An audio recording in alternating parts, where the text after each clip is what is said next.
പണ്ട് പറഞ്ഞു കേട്ട മുത്തശ്ശിക്കഥകളിൽ ഒരു പ്രേതകഥയെങ്കിലും കേൾക്കാത്തവർ ചുരുക്കമാണെന്ന് തന്നെ പറയേണ്ടി വരും.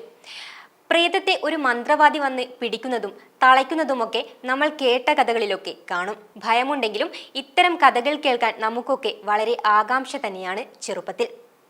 അതുകൊണ്ട് തന്നെയാണ് പലർക്കും ഹൊറർ ചിത്രങ്ങളും അത്തരം സ്ഥലങ്ങളുമൊക്കെ കാണാനും അവയെക്കുറിച്ച് കൂടുതൽ അറിയാനും താല്പര്യമുള്ളതും.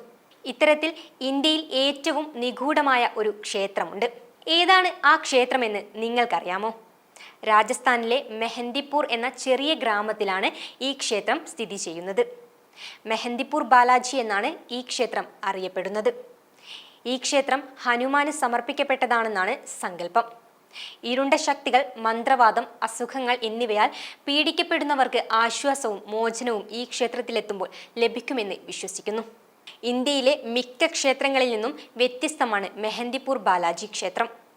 ഈ ക്ഷേത്രത്തിലെത്തുമ്പോൾ മുതൽ നിങ്ങളെ ഒരു പ്രത്യേക തരത്തിലുള്ള തീവ്രവും ഏതാണ്ട് അസ്വസ്ഥവുമായ ഒരു ഊർജം വലയം ചെയ്യുന്നതായി തോന്നും. ചിലർ ഇതിനെ ആളുകളെ ആകർഷിക്കുന്ന ഒരു കാന്തിക വലയമായി വിശേഷിപ്പിക്കും. മറ്റുള്ളവർ അതിൻ്റെ ആത്മീയ പ്രഭാവലയം ആണെന്നാണ് പറയുന്നത്. നിങ്ങൾ മെഹന്ദിപൂർ ബാലാജിയിൽ പ്രവേശിക്കുമ്പോൾ തന്നെ ജയ് ബാല എന്ന മന്ത്രം അന്തരീക്ഷത്തിൽ പ്രതിധ്വനിക്കുന്നത് കേൾക്കാം. മെഹന്ദിപൂർ ബാലാജിയിൽ ഏവരും എത്തുന്നത് അനുഗ്രഹങ്ങൾക്ക് വേണ്ടി മാത്രമല്ല, രോഗശാന്തിയും തേടിയാണ്. ദുഷ്ട അല്ലെങ്കിൽ ഇരുണ്ട ആത്മാക്കളിൽ നിന്ന് ആളുകളെ ശുദ്ധീകരിക്കാൻ കഴിവുള്ള ദൈവിക ശക്തി ക്ഷേത്രത്തിൽ ഉണ്ടെന്നാണ് വിശ്വസിക്കപ്പെടുന്നത്. ആചാരപരമായ രോഗശാന്തിയുടെയും ഭൂതോച്ചാടനത്തിന്റെയും കേന്ദ്രമെന്ന നിലയിൽ മെഹന്ദിപൂർ ബാലാജി പ്രശസ്തമാണ്.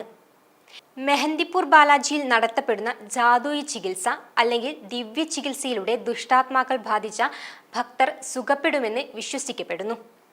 ഭഗവാൻ ബാലാജി തന്റെ ഹനുമാൻ അവതാരത്തിൽ തന്റെ ഭക്തരെ ദുഷ്ടശക്തികളിൽ നിന്ന് സംരക്ഷിക്കുന്നുവെന്ന് വിശ്വസിക്കപ്പെടുന്നു. ഇവിടുത്തെ ആചാരങ്ങളിൽ വഴിപാടുകളും മന്ത്രജപവും ഉൾപ്പെടുന്നു. ഇത്തരം രീതികൾ പലരും ചോദ്യം ചെയ്യാറുണ്ടെങ്കിലും തങ്ങൾക്ക് രോഗശാന്തി ലഭിച്ചതായാണ് പലരും തുറന്നു പറയുന്നത്. ക്ഷേത്രത്തിലെ ഭൂതോച്ചാടനവുമായി ബന്ധപ്പെട്ട് പലപ്പോഴും ഇരുമ്പ് ചങ്ങലയിൽ ബന്ധിച്ചിരിക്കുന്ന വ്യക്തികളെ കാണാറുണ്ട്. അത് കുറച്ച് അസ്വസ്ഥത സൃഷ്ടിക്കുന്ന കാഴ്ച തന്നെയാണ്. ഇവരെ ചങ്ങലയിൽ ബന്ധിക്കുന്നത് അവരുടെ സുരക്ഷയും മറ്റുള്ളവരുടെ സുരക്ഷയും ഉറപ്പാക്കാൻ ഉദ്ദേശിച്ചുള്ളതാണ്. ഇങ്ങനെ ബന്ധിപ്പിച്ചിരിക്കുന്നവരെ പണ്ഡിറ്റുകൾ ഭൂതോച്ചാടനം നടത്തുന്നതും ബാലാജിയുടെ പ്രതിമയിൽ നിന്ന് ഒഴുകുന്ന വിശുദ്ധജലം അവരുടെ മേൽ തളിക്കുന്നതും കാണാം. മെഹന്ദിപൂർ ബാലാജി ക്ഷേത്രത്തിലെ സന്ദർശകർ അവരുടെ സന്ദർശനത്തിനു മുൻപായി ഒരാഴ്ചയെങ്കിലും സസ്യാഹാരം പിന്തുടരുന്നത് ഉൾപ്പെടെ കർശനമായ മാർഗനിർദ്ദേശങ്ങൾ പാലിക്കേണ്ടതുണ്ട്. ക്ഷേത്രത്തിലെ അസാധാരണമായ ഒരു ആചാരം പ്രസാദം കൈകാര്യം ചെയ്യുന്നതാണ്. മറ്റ് ക്ഷേത്രങ്ങളിൽ നിന്ന് വ്യത്യസ്തമായി സന്ദർശകരോട് ഭക്ഷണം കഴിക്കുകയോ വീട്ടിലേക്ക് കൊണ്ടുപോകുകയോ പ്രസാദം വിതരണം ചെയ്യുകയോ ചെയ്യരുതെന്ന് നിർദ്ദേശമുണ്ട്.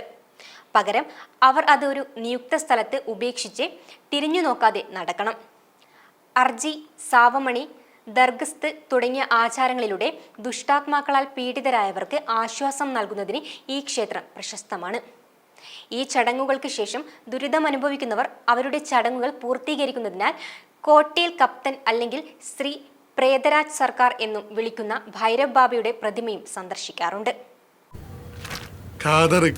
ഫേവറേറ്റ് പാല് കൊഴുപ്പ് കുറഞ്ഞത് കത്രിന ചേച്ചിക്ക്, കൊഴുപ്പുള്ളത് കിങ്ങിണിക്ക്, ജിമ്മൻ ജോണിക്ക് സ്പെഷ്യൽ പാല്.